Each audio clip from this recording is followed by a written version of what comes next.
All right, let's go to Ray in San Diego, California. Hey, what's going on, Ray? How we doing?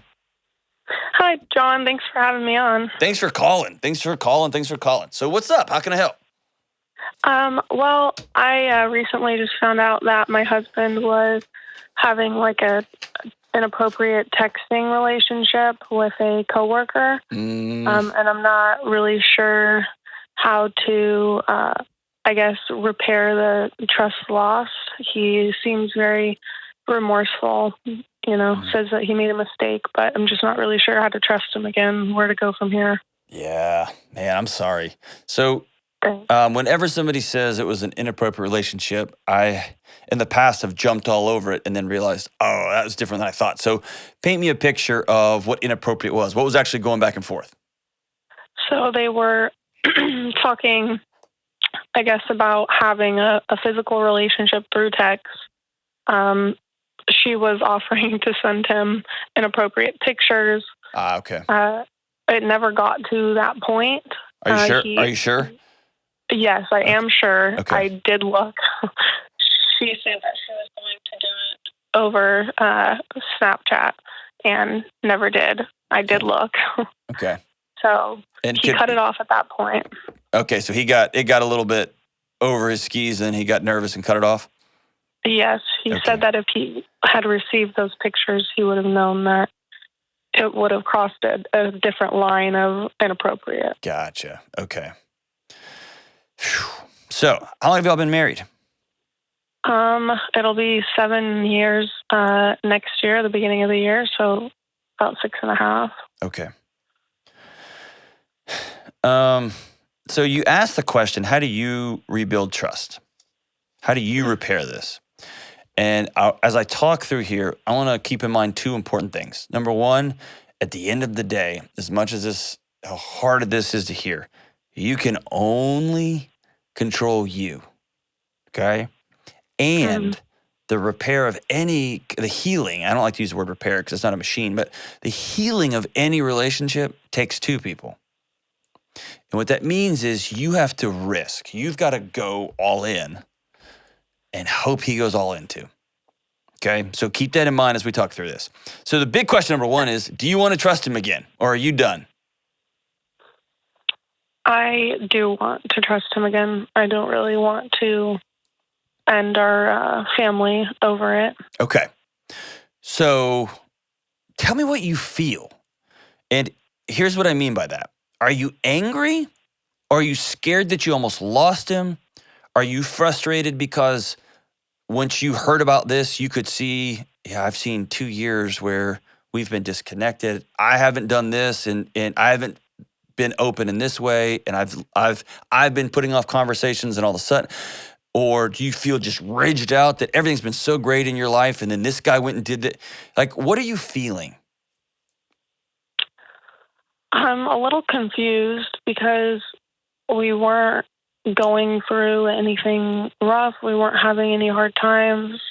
We were both, what I thought was happy. Even he said, like, there's nothing wrong in our marriage. He doesn't know why you would do that. So I'm confused and, angry that he would do that. Okay. But it's all just kind of a big question mark in my head right now. Yeah, for sure. So, somebody I turn to often when I'm trying to wrap my head around new ways and old ways of looking at infidelity, whether it's just thoughts we have and never even send a text message, or texting that all of a sudden gets out of control and all of a sudden we're meeting up with somebody never meant, or infidelity like someone's just a serial cheater and they've been having physical, intimate relationships with other people for years and years and years.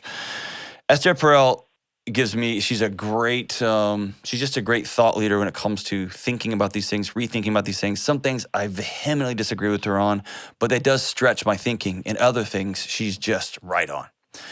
So one of the things she talks about that was important for me years ago, and I was thinking through this for the first time, wrestling with how do people with quote unquote great marriages end up in these other situations? And she reports that in almost every client she interacts with who's had some sort of breach in the trust of their marriage, every bit of research she's been a part of, the word that comes up always is the word alive.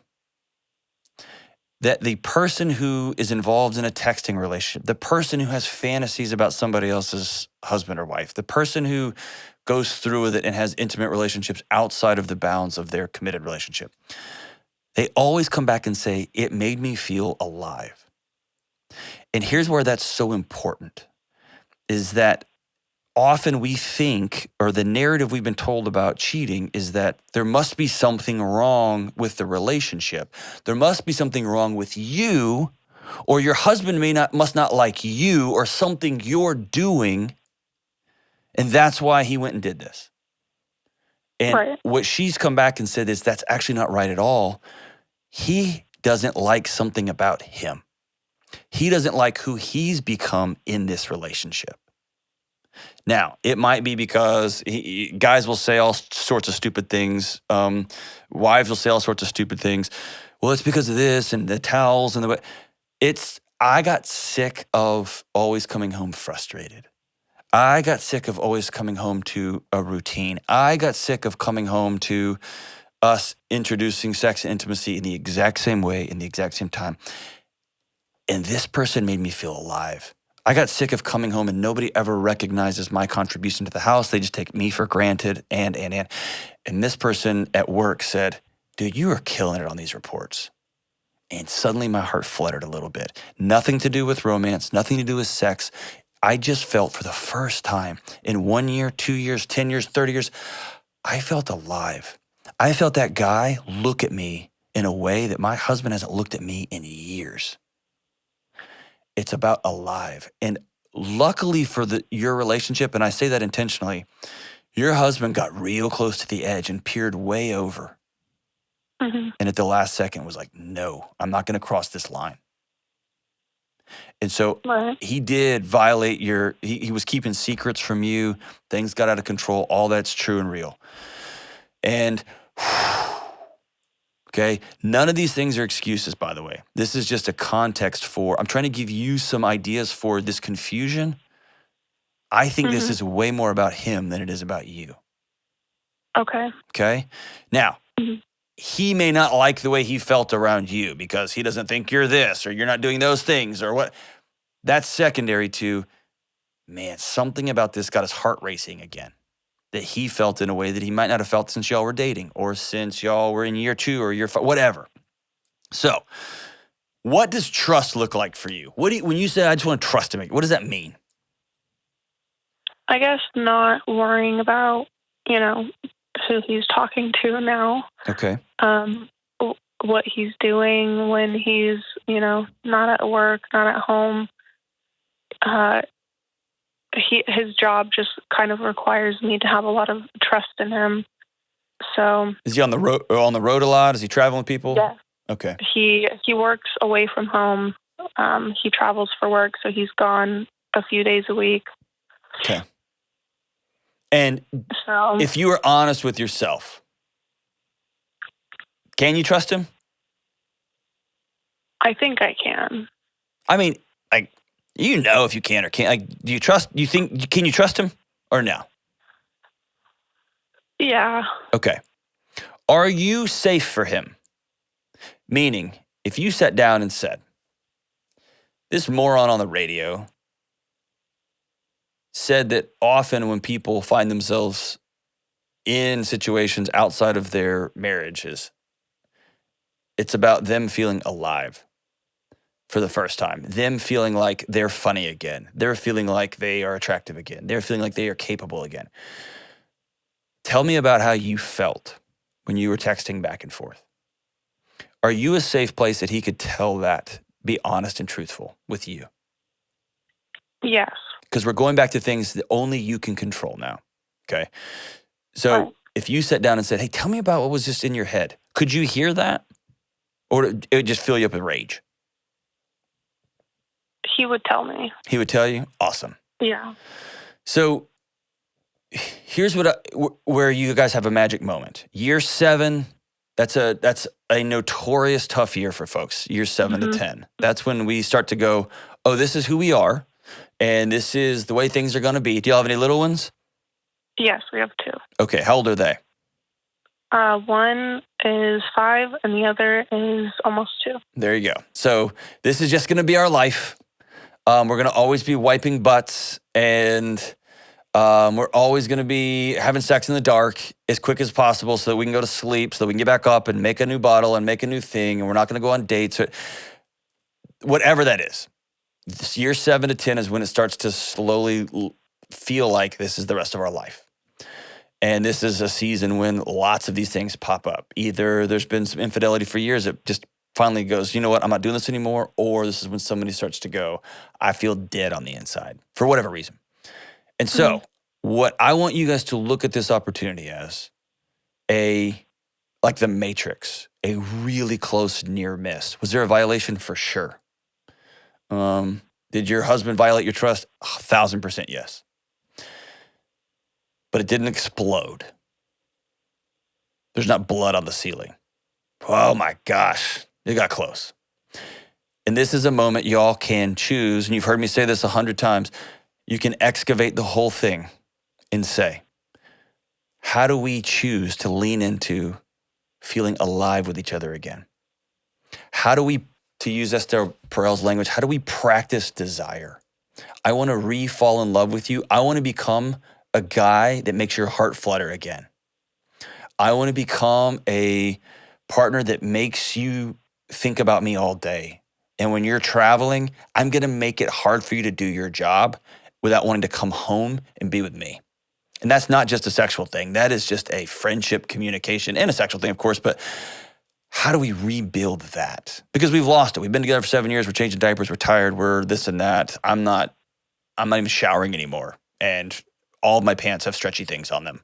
Men and this is both of y'all, right?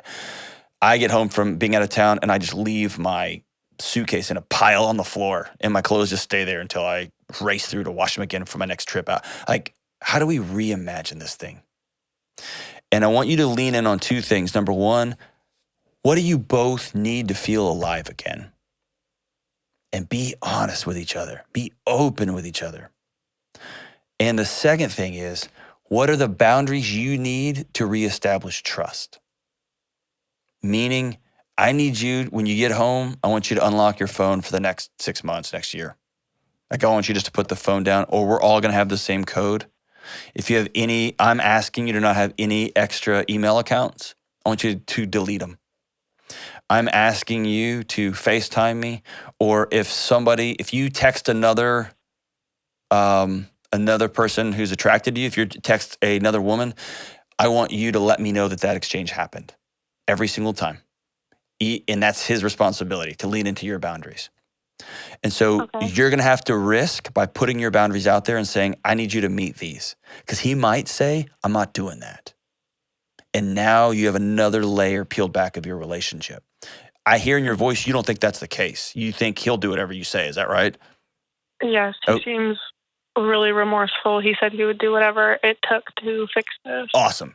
So you be honest about your boundaries. And you may need to sit down and talk to somebody. You may need to go out with a friend and just vent. And y'all write down on a piece of paper. Be so clear. Here's the boundaries. Here's what's going to make me feel safe. And know that he's practicing trust. You're practicing trust. And when you get a text from him in 4 months and it's like, hey, my boss, she texted me and let me know that I need to be at work tomorrow at 8. And you go, I don't care. That's when you'll know. Okay. Or when he texts you and says, hey, we're all going to lunch and there's going to be 3 of my female colleagues and just me. Are you okay with that? And you're like, why would I? Yes, I don't care. That's when you'll know. And if it's a year from now, 2 years from now, and you say, not a good idea, I don't feel right about that, you'll let him know. And he'll go, great, cool, no problem. Is that you see what I'm leaning into? It's creating a safe place where y'all can talk about being alive, and it's creating a safe place where your boundaries can be heard and he can lean into them. And just know it's going to be frustrating because this is all new and he's going to forget to text once and he's going to catch himself and send it. Understand that he's practicing and trying. And you're practicing and trying too.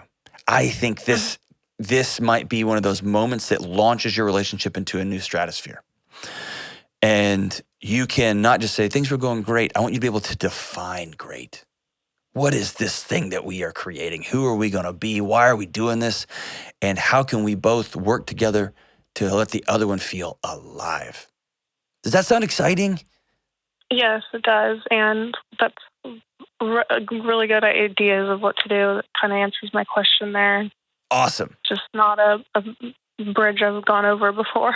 Yeah, hey, we're in it now. You're in it now, and you're committed, and he sounds like he's committed. This is perfect. This is perfect. Go excavate the whole thing, and y'all go out somewhere, dream about what this can look like. And again, when y'all go out, this isn't a punishment session for him. This isn't you going to take him out and be like, and I invented this. Sounds like y'all have had that conversation. This is you saying, something about this made you feel alive, and I want you to feel alive with me. And I want to feel alive again with you. And we've got these two kids that we love dearly, and they have taken much of our life with them. And so it's our job to recreate desire, to recreate intimacy, to recreate laughter and sexuality and commitment and aliveness. And I don't even think aliveness is a word, but y'all can create it in your house. Who cares? So great. I want to know how this conversation goes. So have this conversation, build something cool, draw the blueprints and begin building, and then write me back and let me know how things are going, Ray. Thank you so much for your vulnerability.